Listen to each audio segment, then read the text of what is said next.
Yo, what's good, YouTube, man? We back with another reaction. We got Alex Bale, the Magic School Bus Theory, man. If y'all niggas don't know who Alex Bale is, man, he basically does theory and shit. He been doing that SpongeBob theories and shit. Them shits be hard. Them shits be hard, bro. We doing the SpongeBob theories and shit. And this nigga just dropped 8 days ago. So I'm about to watch this shit right now, man. Let's get to it. There's something about going back and rewatching old TV shows from your childhood Be that just dropping bangers. fills you with this warm, nostalgic feeling. Even though you're older now and your tastes have changed, these shows can still connect with you in ways that nothing else can today. That's at least how I feel when I rewatch The Magic School Bus. A show before everything became cynical and edgy. A show that just wanted to teach people how the world works. But then you find something in that show that the booty hole. You don't remember. At one time. Something dark. Janet, you want proof? I'll give you proof. Here's proof of what'll happen to you if you stay here with your stuff. Arnold, no! Huh. That's weird. I don't remember Arnold dying in the show. And the more I rewatched, the more I realized how much I missed as a kid. And I knew I had to make my next theory about this. Inside the Magic School Bus is a culture of fear and lies, all to hide a massive secret. Trust me, this theory is just as dark or complex as any of my SpongeBob theories. This is the Magic School Bus doppelganger theory. Who the fuck is doppelganger?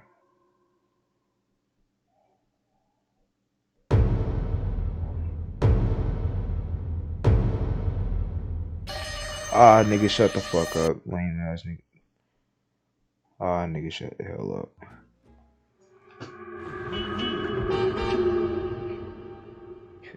The Magic School Bus is an animated educational kids show that aired from 1994 to 1997 and later got rebooted on Netflix in 2017. It follows Miss Frizzle and her class of 4th grade students as they use the Magic School Bus to go on crazy field trips to places like outer space, inside the human body, and traveling back in time, all to learn about how the world works. Like a lot of you, I watched it in school growing up, but it wasn't until recently that I started to question some things about the show. Like, do the parents know that their kids are regularly going on these dangerous, life-threatening expeditions? And how is Arnold still alive after taking off his helmet in space?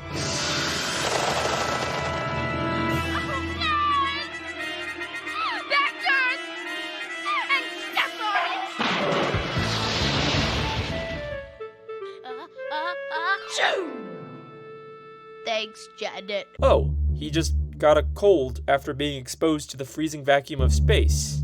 That's it. Something seems wrong here. But wait, before we even begin to question the logic of the show, we have to ask if there's even anything here worth theorizing about. I get this comment all the time. It's just a kid's show. And you're right. When it comes to most kid shows, there's usually no internal logic to how or why things happen. And it would be pointless to try and make a theory about it.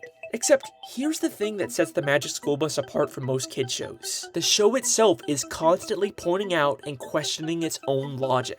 It does this at the end of every episode during something called the producer segment. At the end of every episode, a character known as the producer for the Magic School Bus TV show shows up and answers questions from the fans. Hello. Hi, you work on the Magic School Bus show, right? You bet, I'm the producer. That's right. Just like SpongeBob, the Magic School Bus breaks the fourth wall and acknowledges the fact that it's a TV show. Except, the Magic School Bus does it in a very interesting way. At first, I thought this character was supposed to be an animated stand-in for the actual real-life producer of the show, but the producer doesn't talk about the show like it's animated. He talks about it like it's a live-action production. How come there was only one kind of bat on your show? There are almost 1,000 different kinds, you know. Well, those kind of bats were banned from the set. In fact, everyone talks about it like it's a live-action TV show. Is this the bakery where they filmed that Magic School Bus show? Yes. What we are seeing here is not the actual producer of the PBS animated Magic School Bus show. We are seeing a fictional producer character for an in-universe live-action TV show inside of the real-life animated Magic School Bus show. It's confusing, I know. Think of it like a mockumentary where the filmmakers are just as much a part of the story as the characters. So, just like my SpongeBob television theory, everything we see in the show is being filmed by in-universe cameras, and everything that happens is just scripted for the purposes of creating an educational live-action TV show. Since when can a bus shrink and sprout legs like a bullfrog? Since the scriptwriter wrote it in for the purposes of this episode. You didn't believe the part where the kids got so close to the volcano. It's television. We all know real kids don't go inside volcanoes. And another thing, if an astronaut ever does make it to Pluto, she'd better not take her helmet off. You think they'd end up with more than a cold, huh? She'd end up a block of ice, or worse. None of the characters actually go to space or travel through time. There's no real danger or magic involved. In the canon of the show, everything we see is fake. And this isn't even a Truman Show situation where the main characters are unaware they're being filmed. The kids actually sometimes show up or call in on the producer segment and talk as if they know about the show. Watching that show, you'd think that nighttime lasted about 5 seconds. Oh, well, we were a little short on time. So, that pretty much Damn, I ain't even... Bro, that's some crazy shit. answers every possible question I could have about this show, right? Like, anything weird or dark I find can just be explained away by it being scripted by the showrunners. And I almost gave up on making this theory because of that. Until I realized that's exactly what the Magic School Bus wants us to think. Type shit. Seatbelts, everyone! In Season 2, Episode 3, The Busasaurus, the class travels back in time on the Magic School Bus to visit the dinosaurs. During the episode, they keep track of which dinosaurs only ate plants with this chart. But when they go back to the present, we don't see the class take the chart with them. Just like the end of every episode, they have a producer segment, this time with a guest star from the show, and they clarify none of the magic they showed was real. So no one's ever traveled back in time and seen real dinosaurs? Absolutely not. Time travel is impossible. But it's what happens at the very end of this segment that changes everything. Oh, but of course She got ass too.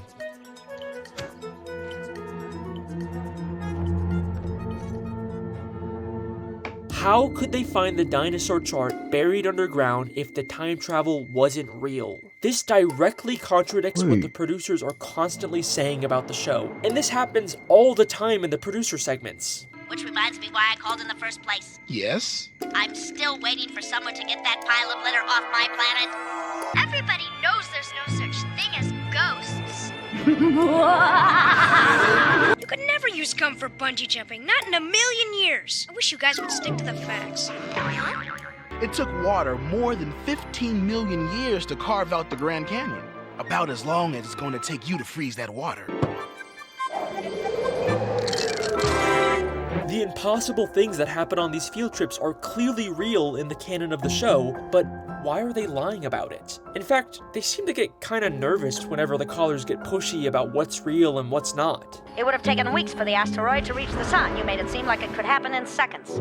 Well, we had to fake it. And Ms. Frizzle must be magic. Why do you say that? What was that? That? Oh, that was just the sound of Liz stretching the truth. So why not just tell them that it's a real Magic School Bus? What's with all the secrecy? The class is constantly going to places like outer space, the bottom of the sea, inside an active volcano, all extremely dangerous places that no school could ever take kids unless they lied about it and pretended like the field trips were just faked as a part of an elaborate fictional TV show. And the cover-up goes much farther than just the show. The principal of the school has no idea what they're doing on these field trips. How the fuck you don't know, nigga? Nah, Miss Frizzle gotta be talking off the fucking principal. Cause ain't no way this, you the fucking principal. How the fuck do you not know? Telling me you went inside a chicken to find me an egg? Yes, sir, we did. But going inside a chicken is not a state-approved field trip. And even when they tell him, he doesn't believe them. Do you really expect me to believe that the chicken laid an egg with all of you inside it? And even the parents don't know what's going on. And now, live from the throne Ralphie, that little girl looks just like your friend Wanda. Who, her? No. Wanda's much, shorter. Ralphie, I know that guilty look. What's going on? Nothing, Mom. Really. Oh, I'm sure they were just hanging around. Right, Ralphie? Right, Miss Frizzle. It's never explicitly stated in the show, but if you pay attention, it's clear that these field trips are a massive secret, and the kids are actively helping hide it. But Miss Frizzle, we can't let Mr. Junket know the bus is magic. He can't know what he can't see. But so what if a motherfucker just randomly just sees the shit that just happened on a field trip? You gonna just kill that nigga back door or some shit? This is some crazy shit. I could see why the producers are hiding the secret, but crazy. why are the kids in on it? Maybe it's just because they love the field trip so much, and they know that if the secret got out, they wouldn't be able to go on them anymore. But I think there might be something more going on here. In the very first episode of The Magic School Bus, Arnold brings his cousin Janet to visit his school, and she mentions that Arnold told her all about the field trips they go on. Arnold told me all about your field trips, Dorothy Ann. What did he say? Look at their reactions to hearing this. They are terrified of someone else knowing the truth. Now, I've already shown you that clip of Arnold taking off his helmet and freezing in space, but I didn't show you why he did it. Throughout the entire episode, Janet is trying to collect proof to prove that she went to space. And in order to convince Janet not to bring back incriminating evidence, Arnold does this. There's no way I'm going home without my stuff. It's proof. Nobody will believe me without it. Janet, you want proof? I'll give you proof. Here's proof of what'll happen to you if you stay here with your stuff. Arnold, no! Arnold is more afraid of Janet exposing their secrets than taking off his helmet in space. Yo. What could these kids possibly be so afraid of happening if the truth got out? Well, in Season 1, Episode 11, we actually do get to see what DA thinks would happen if her old teacher found out about their field trips.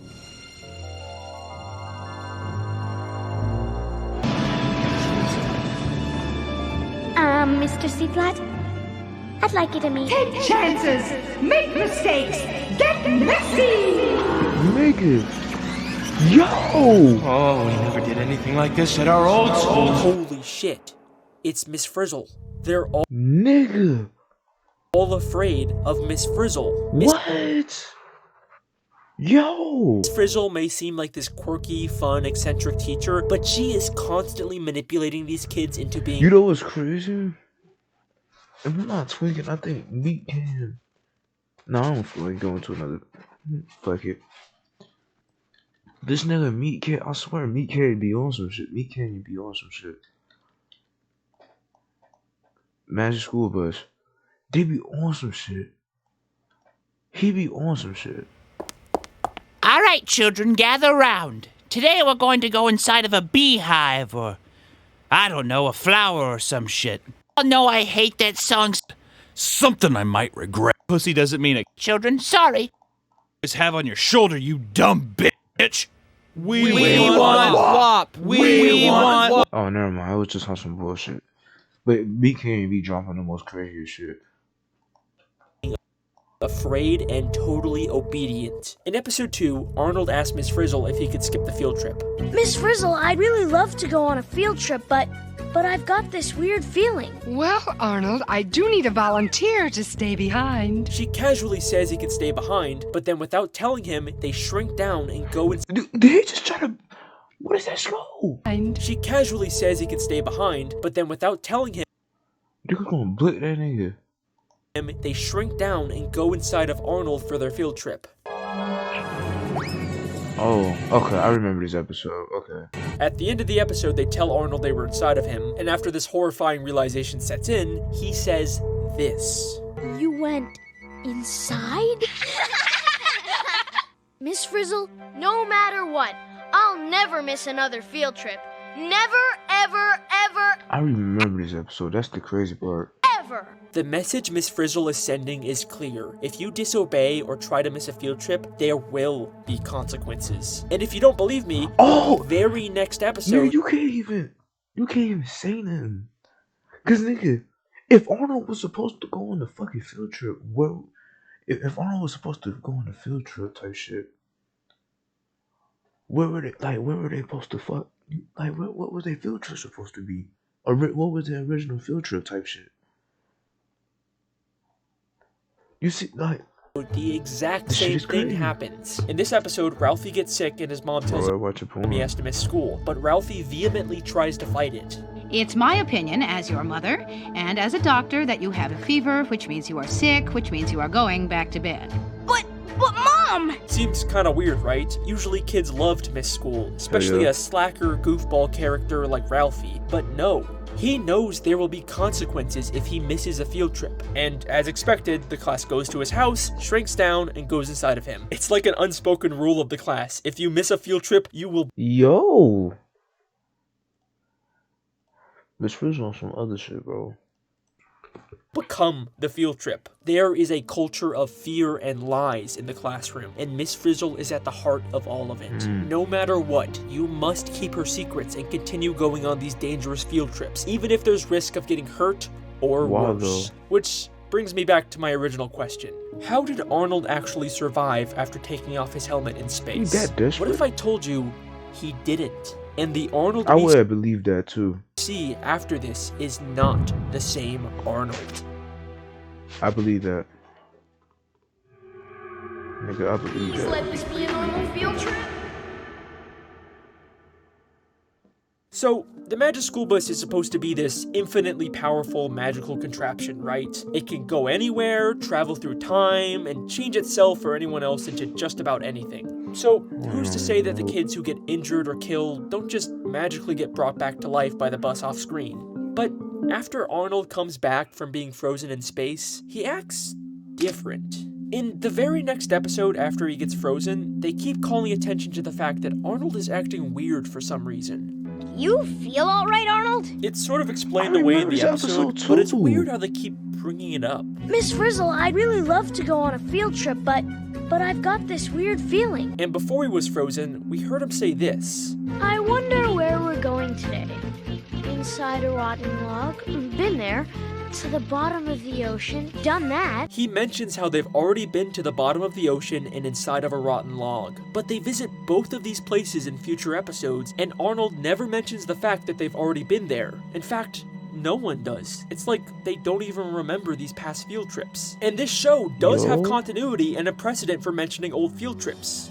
This looks familiar. Kinda like when we were in your bloodstream, Ralphie. Remember? There's something really strange going on with these kids, but for the longest time, I couldn't figure out what it was. And then I discovered something. Something so impossible and confusing that when I saw it, it honestly gave me chills. In episode 2, the Magic School Bus shrinks down and goes inside of Arnold to learn about the digestive system. But there's something inside of Arnold that made me question everything about this show. Something that I guarantee you wouldn't normally notice. Are you ready? Yes, I am. Let me play Actually, you know what? Hold on, wait. Get a second. Alright, I'm ready. Clip for you. This shit's scary. I'm in the dark. Goes after you swallow. Miss Frizzle, what are you doing? Did you see it? Let's slow it down a bit.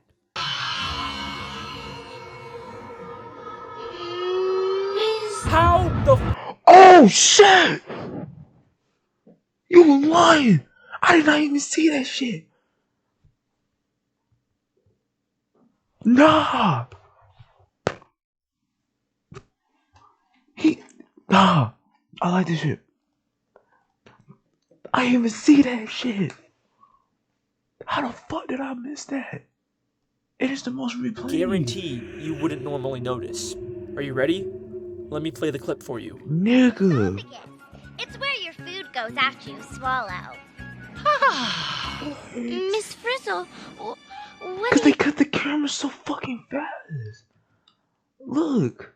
Oh shit! I didn't mean to mute. My fault. Miss Frizzle. They cut the camera away from him so fast. What are you doing? Did you see it? Let's slow it down a bit.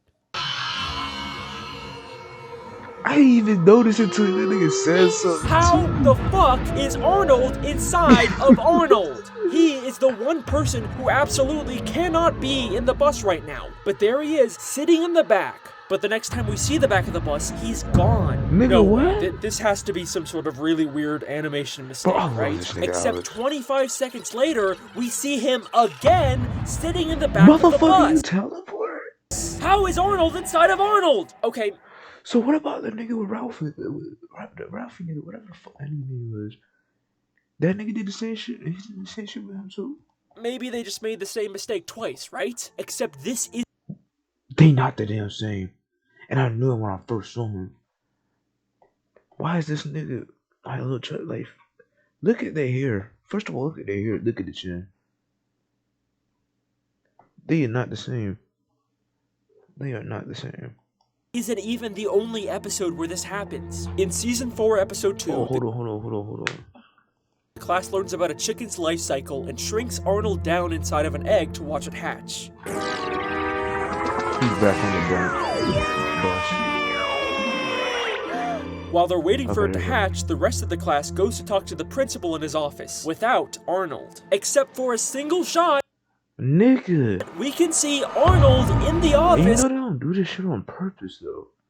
Even though he's supposed to be inside of the egg. And just like last time, he immediately disappears as soon as we cut back to where he was standing. I'm gonna say some shit at the end of this video, bro. Is this second Arnold who keeps appearing in places he shouldn't be? I might get back to it. That's when it all made sense. The Magic School Bus doesn't bring dead kids back to life. They replace them with identical clones. Or, how I like to call them, doppelgangers. Doppelgangers? It is no coincidence that this second Arnold showed up in the episode immediately after Arnold died in space. What is a doppelganger? I heard that shit before. I heard a doppelganger before.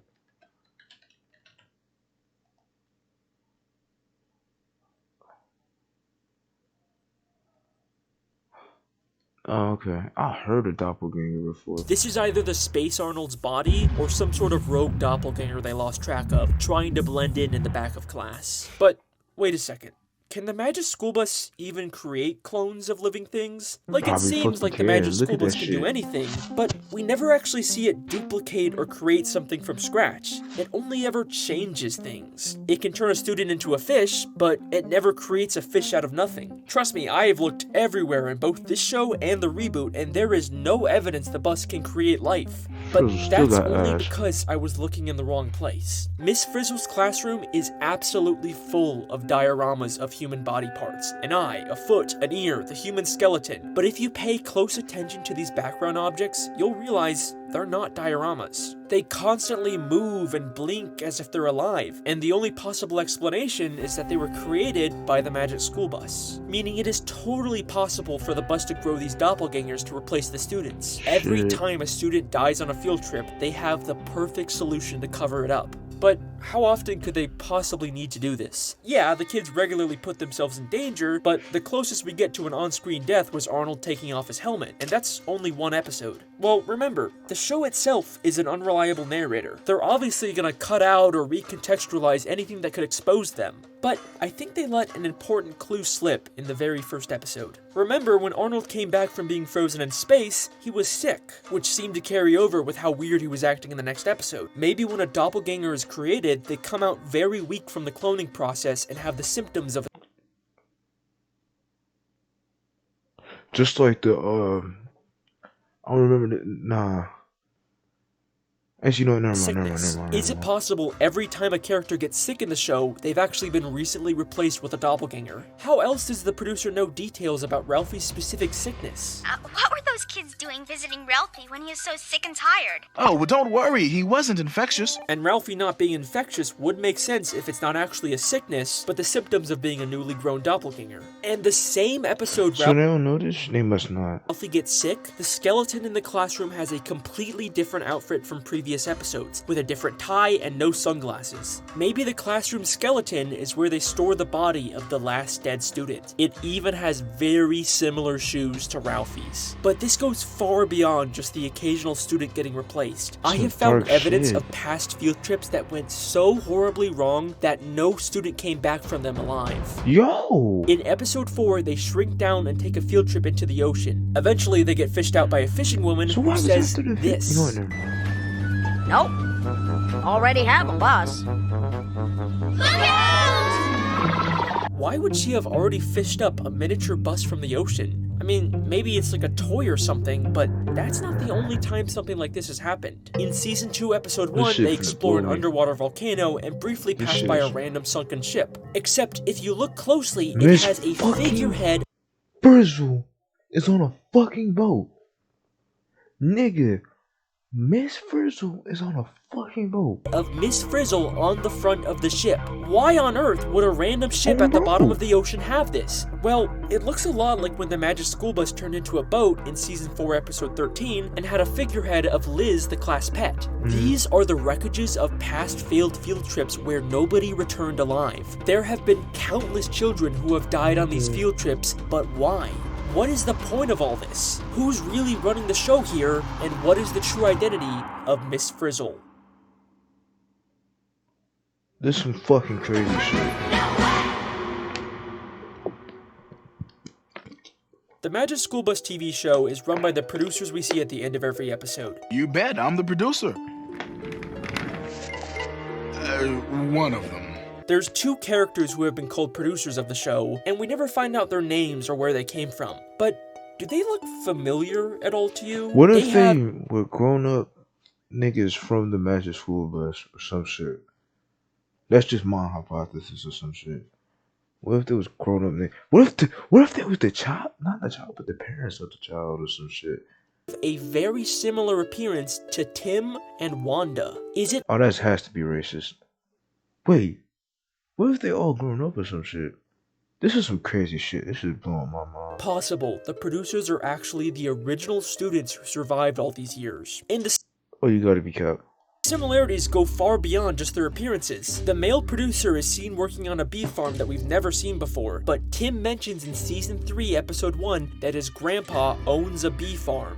I've been delivering honey from my grandpa's bee farm all summer. Maybe the producer is working on his grandfather's farm. And just like how the producer works on storyboards, we see Tim working on his comic books. The female producer has a big plush frog in her office, and we know Wanda used to have a pet frog that she loved. You know, Miss Frizzle, I was really glad when you said I could bring my best friend Bella the bullfrog to school. In fact, in Season 1, Episode... So these niggas in the future type shit, basically.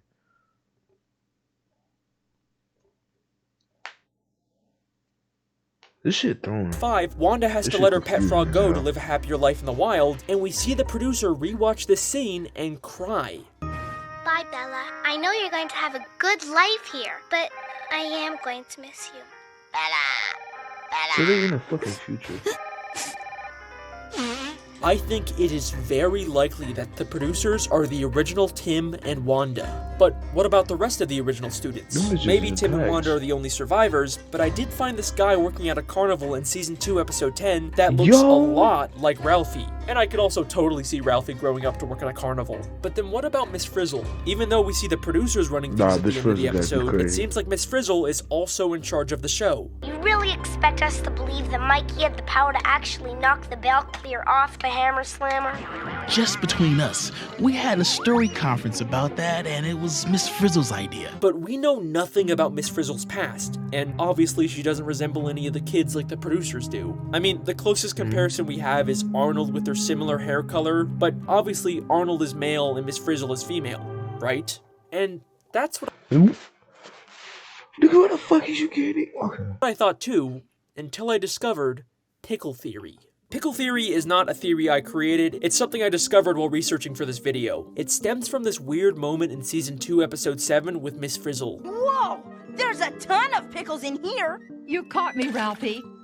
Oh, I have a private and powerful passion for pickles. Even if I told you the context of this episode, this moment wouldn't really make sense. Miss Frizzle just has a secret closet full of pickles and a private and powerful passion for them for some unexplained reason. But this is where pickle theory comes in. To understand pickle theory, you need to understand that there's a common medication used in hormone therapy for trans... Nigga! What a... Yo, this shit blowing my... woman that has the side effect of making you crave sodium, and pickles are very salty, so they've become a common snack in the female transgender community. And pickle theory states that this weird moment with Miss Frizzle... So basically, you saying Arnold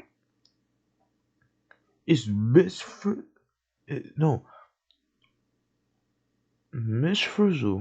is Arnold's father, basically. Admitting to a private craving for pickles is a hint about her actually being a transgender woman. And I think it's a cool theory, but probably not enough evidence to win me over yet. And even if it is true, there's definitely not enough evidence to say Miss Frizzle is the original Arnold. I mean, she doesn't even wear glasses.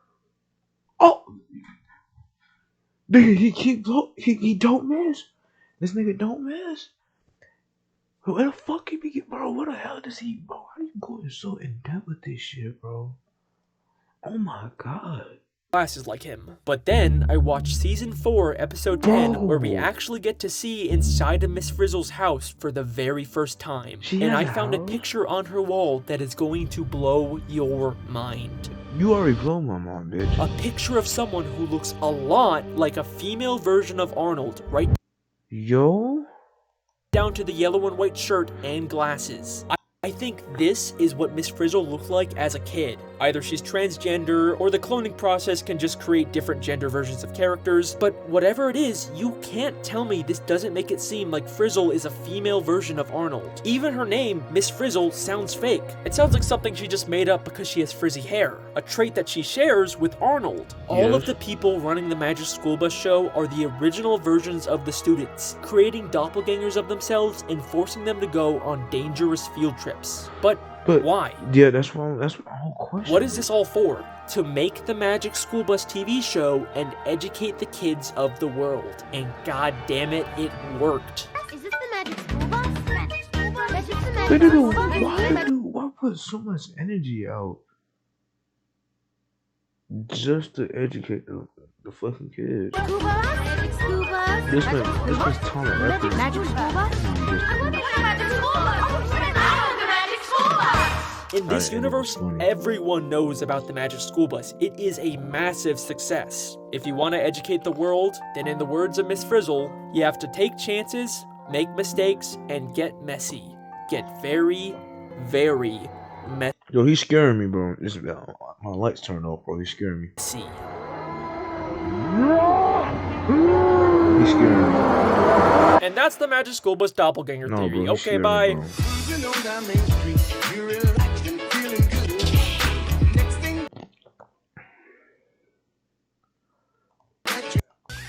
Me, I'm still going to be making these separate standalone theory type videos on the side. I know it probably seems like I hate making theory videos from Don't Feed the Muse, but that's more of a character that I'm playing than my real thoughts on these videos. They're honestly just a lot of fun to make, and they help fund bigger projects like... My nigga, Alice Bale is a fucking genius. Like he goes so in depth in these fucking videos. The fact that he can make all this shit and come up with a whole conclusion and a theory to this shit is fucking crazy to me.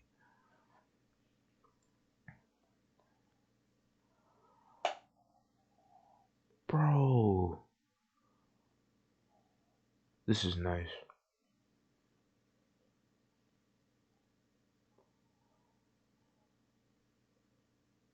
That shit was nice, bro. That nigga's a W, fucking. That nigga's a W, bro. But yeah, man, comment, like, I'm off this, man. Like and comment, subscribe, man.